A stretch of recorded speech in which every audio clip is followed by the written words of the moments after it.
Alors, aujourd'hui, nous explorerons les constellations qui ont servi de refuge aux réfugiés de la Lyre et de Vega, et nous révélerons les cultures uniques qui ont émergé dans des systèmes lointains tels que les Pléiades, Sirius, Andromède, Orion et Cassiopée. Si vous n'avez pas encore vu les épisodes précédents, nous vous invitons à le regarder avant de continuer celle-ci afin de profiter d'une expérience plus complète.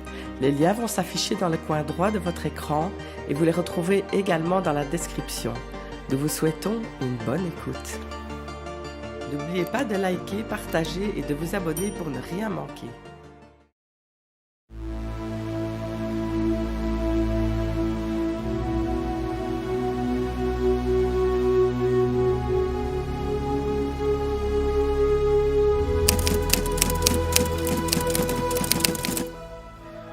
L'assaut brutal des Draconiens avait anéanti l'harmonie qui prévalait autrefois dans la constellation de la Lyre.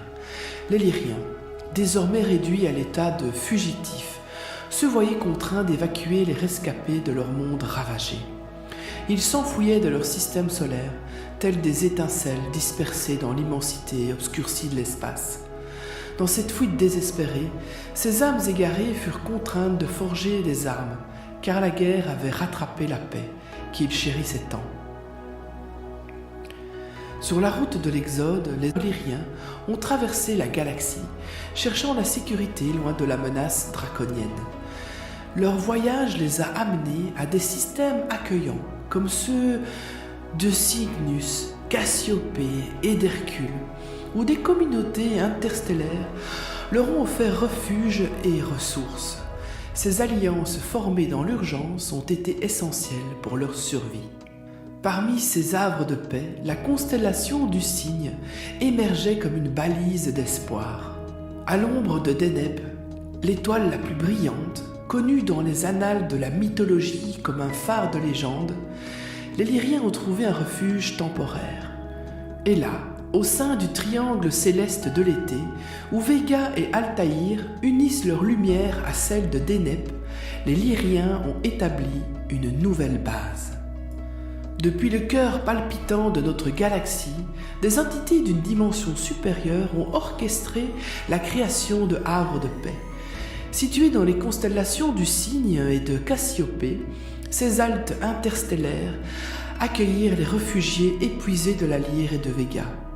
Ces sanctuaires cosmiques offrirent aux voyageurs un moment de répit bien mérité, leur permettant de se ressourcer et de se ravitailler et de panser leurs blessures.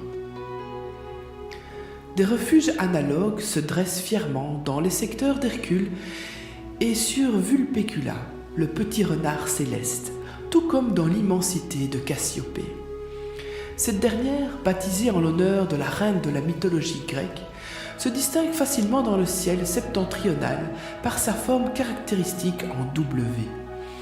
Elle est bordée par les constellations d'Andromède, de Céphée, qui est le roi d'Éthiopie, le mari de Cassiopée et le père d'Andromède, dans la mythologie grecque, de la constellation de Lacerta, qui est la constellation du lézard, et de la constellation de Persée, le héros qui a sauvé Andromède et l'a ensuite épousée.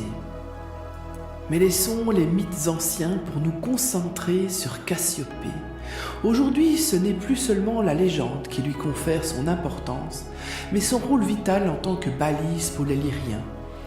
Au sein de cette constellation, les réfugiés trouvèrent non seulement la sécurité, mais également une communauté solidaire, prête à les aider, à reconstruire et à envisager un avenir meilleur, loin des cendres de leur monde perdu.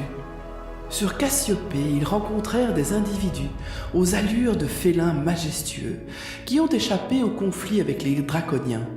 Ils y ont tissé le fil de leur culture féline unique, marquée par leur apparence féline et leur silhouette cristalline. Ces entités, surnommées les entités éthérées félines dorées de Cassiopée, ont embrassé avec bonté leur rôle de guérisseur et de conseiller auprès des réfugiés. Avec compassion et sagesse, ils ont créé un sanctuaire sacré, un phare d'espoir et de guérison pour les Lyriens égarés. C'est sous leur guidance que les réfugiés se sont vus suggérer la route vers le système d'Andromède, promettant un refuge et un nouveau départ. Les Arcturiens ont également apporté leur aide aux Lyriens pendant et après les guerres lyro-draconiennes, en leur fournissant des soins et des technologies avancées. Leur évolution est distincte de celle des peuples lyrano-véganiens et nous détaillerons leur histoire particulière dans une prochaine vidéo. Les Lyriens, à bord de leur vaisseau, fouillaient l'invasion reptilienne, cultivant leur nourriture et cherchant de l'eau. Cet exil forcé a engendré une grande adaptabilité et créativité dans l'espèce humaine. Ils découvraient des systèmes planétaires riches en minéraux, ressources et eau nécessaires à leur survie. Ils utilisaient alors leur technologie pour tenter de stabiliser ces systèmes planétaires. Ils procèdent ensuite à l'extraction des ressources nécessaires, continuant à construire des équipements de minage et des vaisseaux spatiaux. Ils avaient besoin de stabiliser le système solaire pour pouvoir extraire les minéraux, ce qui signifiait également qu'ils devaient s'établir sur ces planètes pour un certain temps, établissant ainsi des colonies. C'est la raison pour laquelle on trouve tant de ruines sur de nombreux satellites et planètes. L'une des préoccupations majeures des Lyriens lors de leur expansion dans l'espace était la recherche d'eau, élément essentiel à la survie humaine. Les races draconiennes, en conflit avec les races lyriennes, avaient compris l'importance vitale de l'eau pour les humains. Ils ont donc positionné leurs immenses vaisseaux dans des systèmes stratégiques riches en eau, dans le but d'empêcher les humains d'y accéder. C'était une stratégie draconienne pour tenter d'expulser les humains de la galaxie. Dans la mesure où ils pouvaient surveiller les systèmes répertoriés disposant de ressources aquatiques, ils y développaient leurs vaisseaux et attaquaient les humains qui s'y aventuraient. C'est pour cette raison que les races humaines issues de la lyre ont développé indépendamment des technologies pour collecter de l'eau à partir de comètes et d'autres sources. La dispersion des réfugiés lyriens à travers l'univers les a majoritairement menés vers les amas des Pléiades et de la constellation d'Andromède, alors que ceux provenant de Véga ont préféré les étoiles de Sirius et la constellation d'Orion. Toutefois, un éventail d'autres systèmes étoilés dans notre galaxie sont devenus des havres pour ces survivants. Toujours en quête d'espace propice à la vie, ils ont poursuivi leur expansion dans l'espace, permettant à la race humaine de progresser et de se propager à travers la galaxie. Leurs héritiers ont fondé des sociétés distinctes, éparpillées sur des systèmes comme Sirius, les Pléiades, les Hyades, vers Aldébaran, dans les régions d'Andromède, du Cygne, de Procyon et de Pégase, ainsi que vers Alpha et Bêta du Centaure, le Sagittaire et évidemment Cassiopée. Ces expansions ont donné naissance à de multiples facettes de la civilisation humaine, avec une myriade de planètes colonisées. Avec le temps, ce brassage intersidéral a engendré une riche mosaïque de technologies, de pensées et de philosophie. De ces rencontres entre différentes cultures est né un creuset de civilisation interstellaire.